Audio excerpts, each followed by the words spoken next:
حبايبي عاملين ايه النهارده؟ ان شاء الله هنعمل بيتزا سهله كده وتقدري تعمليها لاولادك في اي وقت.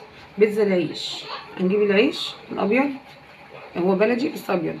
نفتحه كده، نفتح كام رغيف، وكنا محضره كميه طماطم متقطعه على لانشون، وكمان معانا جبنه شيدر، ومعانا كاتشب ومايونيز. ودي بقى لانشون على طماطم على فلفل عاملينها على النار.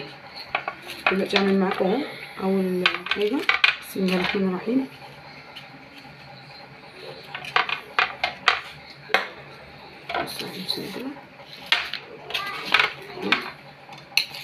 ناخد من الطبق ده كده شويه كده اهو، ونوزعهم على الرغيف بالشكل ده كده، ونحط واحده لانشون كده، ونضيف عليها الجبنه الشيدر كده اهو،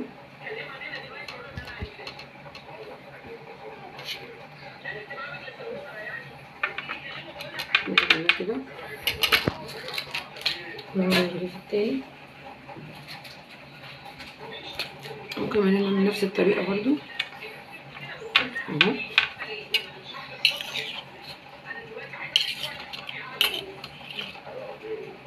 وزع برضو كده،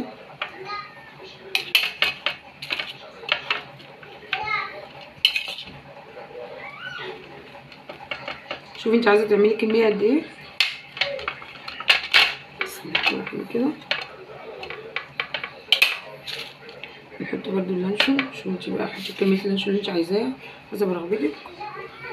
ونضيف برضو الجبنة اهي كده الشيدر،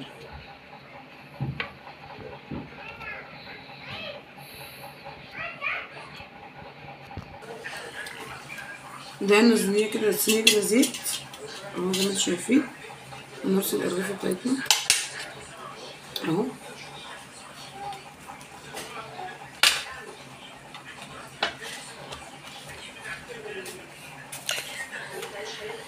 ندخلها الفرن.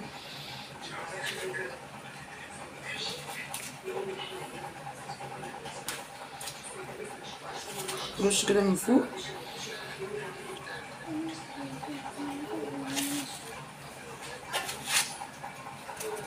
وندخلهم الفرن ونرجع لكم تاني بعد ما نخرجهم من الفرن.